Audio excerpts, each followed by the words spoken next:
We are fans of the leader Myles Munroe, and we are out to push out his teachings to the world. Please subscribe, if you want to be a part of this. There is a myth or an erroneous conception of singleness. As a matter of fact, people do not have a singleness problem. They have an entirely different problem, called being single.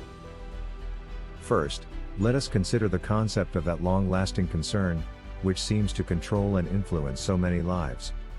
Singleness. What is singleness? What does it mean to be single? Any dictionary definition will tell you this. To be separate, unique, and whole. Would you like to stop being whole, or a unique person? Would you like to lose your identity? Of course not. So what is the problem with singleness? There is no problem. According to Dr. Myles Munroe, the problem is with our definition, which has been given to us by a cultural socio-economic system under the rulership of Satan, the god of this world order.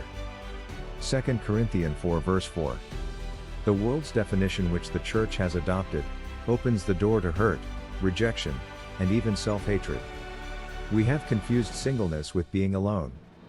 Will there ever be a time, and has there ever been a time, when you will cease to be separate, unique, and whole? Should there ever be a time when you cease to be a single, unique and whole person?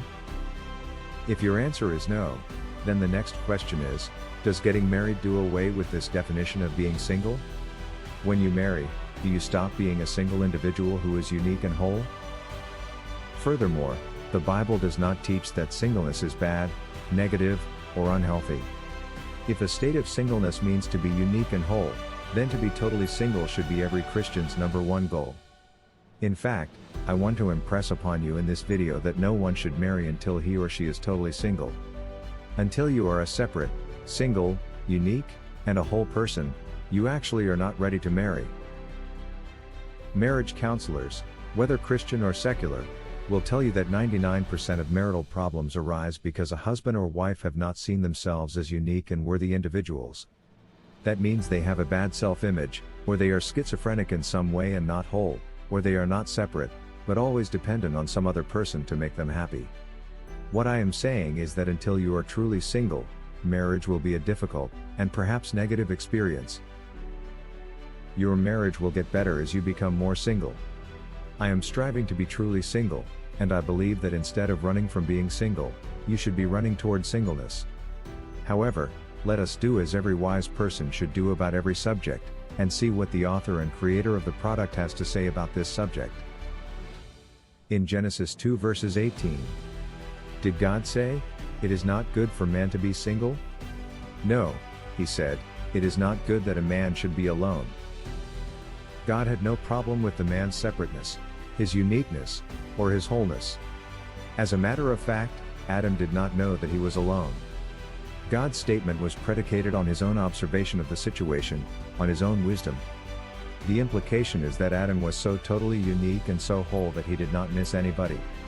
He was so together, so separate, and so complete in himself that he did not even know he needed anyone else. Having a companion was not Adam's idea, but God's. Another thing that you need to see is that Adam did not need a wife. That is another misconception we have gotten from traditional thinking. God did not say, "Adam is not a whole being, so I will make him a wife to complete him." In essence, God said, "I am going to make him a helper who will be compatible, or suitable, or like him. Another being who will complement him and be complemented by him." What we need to understand is that God made a second human being, not just for Adam to marry, but in order that he would not be alone. Therefore, you do not have to marry in order not to be alone. All you need not to be alone, is to have some other humans to be your companions and close friends. A lot of people are not married and yet are not alone.